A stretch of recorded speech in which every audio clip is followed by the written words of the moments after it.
I say we just use the house. She doesn't need to know until the invitations go out. That's what my daughter-in-law said, standing barefoot in my kitchen, sipping wine from my glass as if I didn't exist. I hadn't even opened the door yet. I stood outside, groceries in hand, heart thudding like I'd been slapped. The windows were cracked open to let in the ocean breeze. Her voice carried clean through the air, sweet and easy, like this wasn't theft with a smile. "I mean, it's family property, right?" she went on. "She doesn't even entertain. It just sits here. It's wasteful." My hand tightened around the grocery bag, the paper beginning to crumple. I waited for Eli to say something, anything, but he didn't. Cassidy laughed. "We'll say it's a surprise, or that she offered. It'll be fine." Fine. As if that word could smooth over what I was hearing. As if my silence was consent. As if the life I'd built was available to rent by the hour. I didn't go inside. I stood there until the tide rose high enough for the wind to shift and carry their voices away. Then I stepped back, still holding the keys, and walked slowly to my car. The groceries sat in the passenger seat as I drove aimlessly down the coast, past quiet homes with their porches and rocking chairs, all the things I'd once thought signaled peace. I didn't feel peaceful. I parked near the docks, watched the gulls fight over something slick and silver in the sand. Cassidy's words replayed again and again, as loud as waves hitting seawalls. When the sun started dropping, I drove back. Their car was gone. So was the wine glass. Nothing broken, nothing out of place, but everything different. I set the groceries down on the counter, unpacked slowly, quietly, and when I reached into the cupboard for a mug, I saw one was missing. Tomorrow, I thought, I'd go find the deed. Peter and I never owned anything extravagant.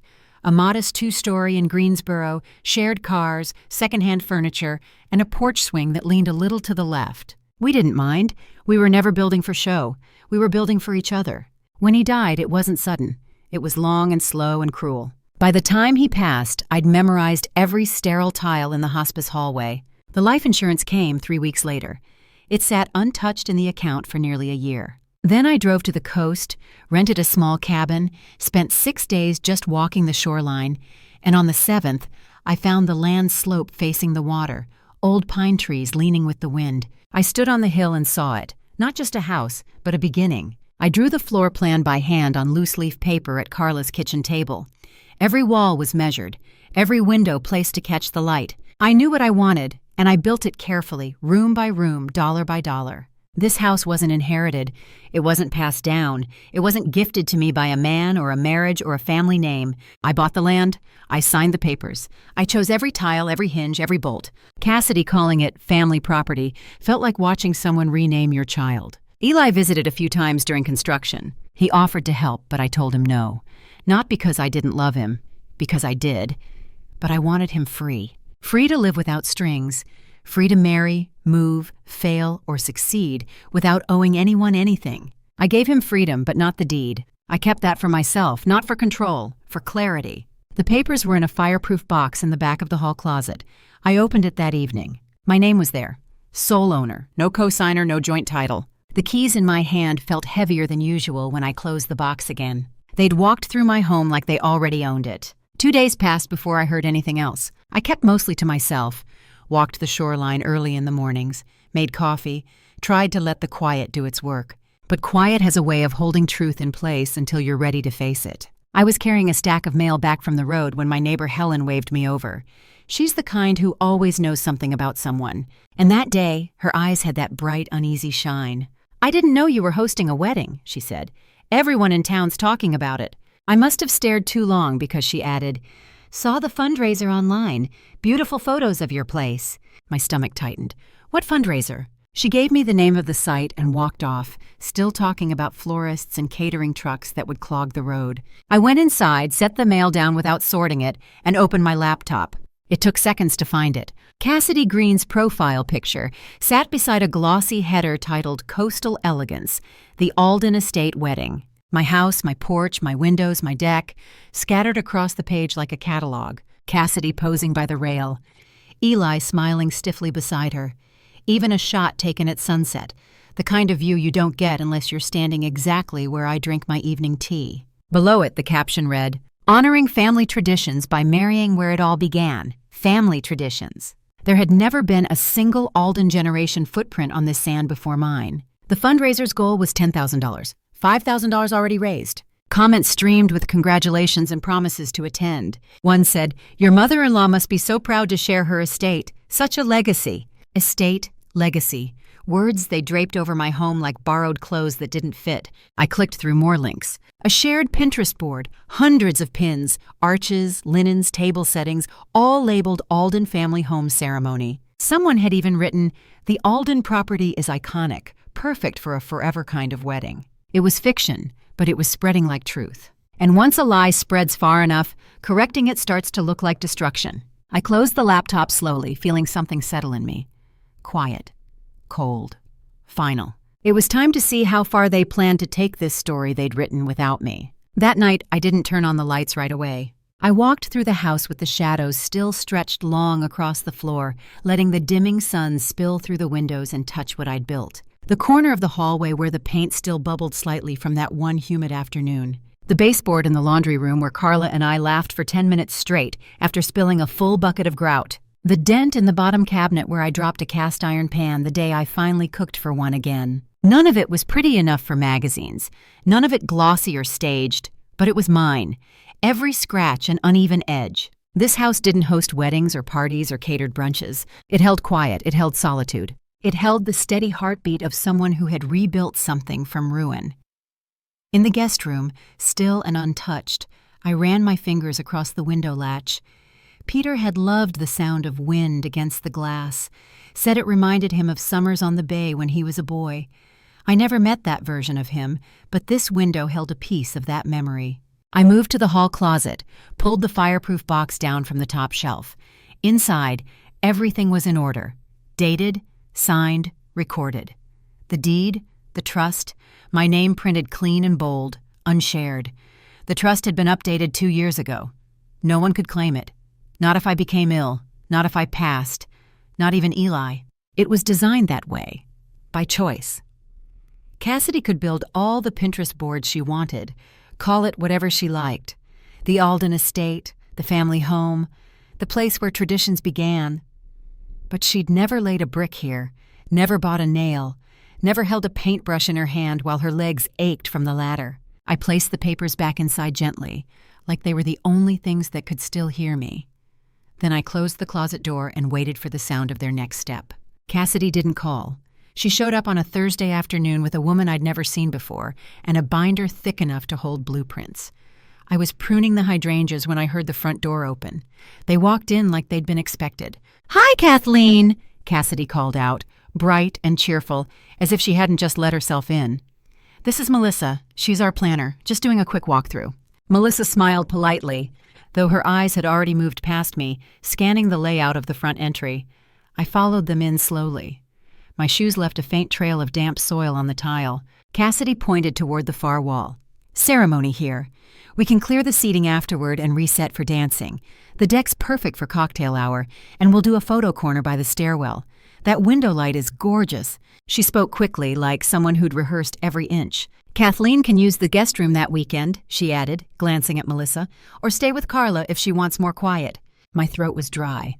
I opened the cupboard, took down a few mugs, and asked, "Tea?" Neither of them answered. Eli came through the door a minute later. His tie was half loosened, eyes tired. He gave me a quiet nod, then dropped a hand on Cassidy's shoulder like punctuation. I watched them trace their imagined wedding across my floors. The way she gestured to the fireplace, the way Eli didn't look up once, the way Melissa said, "You're so lucky to have this space." They stayed for nearly an hour. I stayed silent. After they left, I swept the footprints they'd brought in, the ones I hadn't invited. Then I sat at the kitchen table and dialed my attorney. "No emergency," I said when her assistant picked up. "Just an update to the property file. Some new activity I'd like noted." She scheduled a call for the following morning. I ended it there, but I already knew what I needed. The next day, I started looking for something stronger than a lock. The house was never meant for parties. It was designed to face the water, not crowds. No one ever danced in the living room, and I'd never once needed a seating chart. That's why the proposal from the production company made sense. They'd left a flyer in the community bulletin at the post office. A quiet documentary crew filming coastal erosion. No more than a dozen people. Low impact, environmentally approved, fully insured. They needed a location for a weekend shoot, preferably oceanfront. I sent an email. A woman named Karen responded within hours. We scheduled a video call and she asked all the right questions. Would the crew have access to the beach directly? Was the deck stable for light camera rigs? Could they tent part of the lawn for backup gear in case of rain? She didn't ask about weddings. We signed the lease 3 days later, a flat rate, clean contract, no special treatment. The schedule was clear. They would arrive the first Saturday in June and wrap by Monday afternoon. The same weekend, Cassidy had circled on her oversized calendar in the binder she'd left sitting on my entryway table. I made a copy of the contract and filed it with my attorney. Karen handled the city permit, emailed a copy of the insurance declaration, and arranged for a notice to be sent to the local police as required. Everything above board. I didn't tell Eli, I didn't tell Cassidy. Instead, I took a walk by the water the evening the last signature cleared. The air was damp and sharp with salt. A cold wind had rolled in off the tide, and I let it press against my face. When I got home, I checked the mailbox. Inside was the confirmation packet, sealed, stamped, and official. I placed it beside the fireproof box in the closet, right on top. A week later, Cassidy texted to ask if they could stop by to discuss seating arrangements. I told her I'd be out of town that weekend. She replied with a heart emoji. I didn't answer. Instead, I moved the envelope higher up on the shelf. By 7:30 that morning, the first truck had already pulled up, a catering van with polished chrome and loud brakes. A man in a white polo stepped out, checked a clipboard, and walked toward the gate. I watched from the cafe across the street, seated at a small iron table on the patio. My coffee was still too hot to sip, but I held it anyway. By 8 2 more vans arrived. Tables, folding chairs, stacks of white linens, flower arrangements wrapped in damp paper. A young woman carried a rack of matching bridesmaid dresses across the lawn like she was moving fine china. At 8:30, the film crew rolled in, slowly, quietly. No fanfare, just business. Their permits were taped to the inside of their van. 2 security staff stepped out, yellow vests bright against the muted gray of the morning. They were polite, professional, unmoved. Cassidy arrived a few minutes before 9 o'clock, her hair already pinned up, veil clipped in place. She was wearing the dress, a long, structured thing with too many layers for coastal heat. She marched to the front steps like she was walking a runway. Then she stopped. The fence was up, the door was locked. A printed sign hung from the porch post, filming in progress, no unauthorized access. A moment passed. Then she started shouting. Eli trailed behind her, one hand at the back of his neck, the other buried in his pocket. He didn't look at the sign. He didn't look at me. He just stared at this gravel like it might explain something. Guests began arriving, some in heels, some in ties, most with wide eyes.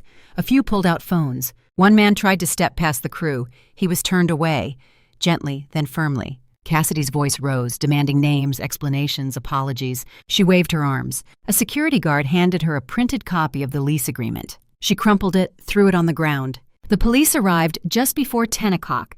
2 officers stepped out, calm and unreadable. They spoke with the crew, reviewed the documents, nodded once, then turned to the crowd. I sipped my coffee. It had cooled just enough to drink. By evening, my phone looked as if it had been shaken awake by a storm. 23 missed calls, dozens of texts. The screen lit up every few minutes with another message, another accusation, another attempt to drag me back into the chaos that morning had exposed. Eli's first message arrived at dusk.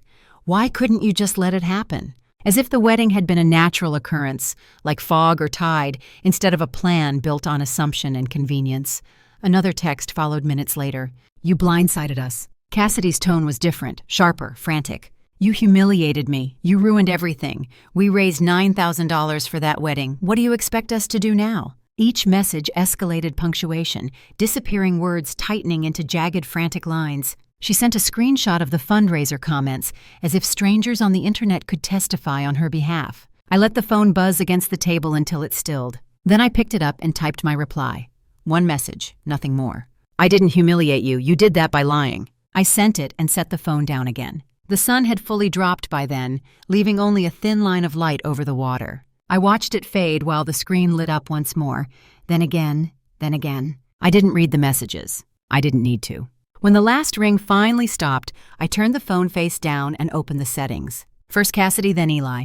2 taps on each name, blocked. The silence that followed wasn't peaceful exactly, but it was clean. I made tea and stood by the window while the kettle cooled, letting the night settle around the house like a tide returning to its boundaries. The street outside was empty. The fence still stood. The permit still hung where the crew had left it. Somewhere across town, voices were raised, explanations demanded, stories rewritten to soften the edges of what had happened. None of it reached my door. In the morning, I knew the quiet wouldn't last. Carla came by the next afternoon, unannounced but welcome. She let herself in through the side gate, holding a paper bag with 2 scones, and that look she gets when she already knows enough, but wants to hear it from me anyway. We carried the tea out to the back deck. The air was warm, the water quiet, the kind of afternoon that usually settles the nerves. Carla sat across from me, folded her sunglasses on the table, and waited. I told her everything. Not with dramatics, not with tears, just the truth, clean and sharp as it had arrived. She didn't interrupt. She only nodded, her jaw tightening a little each time Cassidy's name came up. When I finished, she exhaled hard and said, "You should have called me. I would have stood right beside you." "I didn't need noise," I said. "I needed it to be clear." She reached over, squeezed my hand once, then leaned back and asked if I'd checked social media. I hadn't. She had. Cassidy's pages were silent, the polished engagement photos gone, the countdown to the wedding replaced with a single placeholder image under maintenance. The comments on the fundraiser shifted overnight from congratulations to questions, then to accusations. Someone reported the campaign. Carla said, "It's been flagged for review." I stirred my tea. Good. "Eli?" she asked. I shook my head. He hadn't called. No messages, no apology. I didn't know if he was staying with a friend or if he'd gone back to their apartment, but the space he left behind in my house felt larger than I expected. "You're not changing the locks?" Carla asked gently. "Not yet, but you will." I looked at the back door. The paint had chipped at the bottom from years of salt air, the frame slightly warped from the humidity. A lock wouldn't stop someone determined to enter, but it would send a message, a boundary, not a barricade. "Yes," I said, "I will." Carla gathered her things as the light shifted across the deck. When she left, the house felt steady again, as if it had finally exhaled with me. Tomorrow, I thought, I'd start with the front door. Weeks passed. The air warmed. Tourists began to trickle into town, their voices carrying on the boardwalk, bright and careless. I didn't see Eli. I didn't hear from Cassidy. No apology, no letter, just silence stretched long and flat like low tide over packed sand. The house held still, nothing out of place. The chairs on the porch, the soft hum of the refrigerator, the way the afternoon sun hit the edge of the counter, all as it had been. But something in me had shifted. I sat with Carla one morning, going through paperwork at the kitchen table while the kettle whistled. She didn't offer advice, just read alongside me and nodded when I reached for the trust documents. One clause, clean, simple, legal. In the event that Eli Alden or Cassidy Green attempt to assert claim, interest, or occupancy in the property known as 12 Harbor Trace Lane, ownership shall revert in full to the South Carolina Department of Natural Resources for coastal conservation use only. The lawyer reviewed it and said nothing beyond, "It's enforceable." That was all I needed to hear. I placed the updated documents back in the safe, stacked neatly on top of the deed, and closed the lid. That evening I walked the shoreline alone. The wind was soft, the water shallow and slow, dragging pieces of seaweed across the flats. I took my time. No shoes, no rush, just the hush of waves and the occasional call of a gull overhead. Behind me, the house glowed pale gold in the last light. From the water, it looked like a lighthouse, quiet, solid, unshaken by whatever had passed. I stood ankle-deep in the tide, let it press gently against my skin, then pulled away. The water always returns, but never exactly the same. It leaves behind bits of shell and sand, small signs of change. Back inside, I dried my feet at the door. I didn't lock it right away. I stood for a long moment, just listening to the quiet.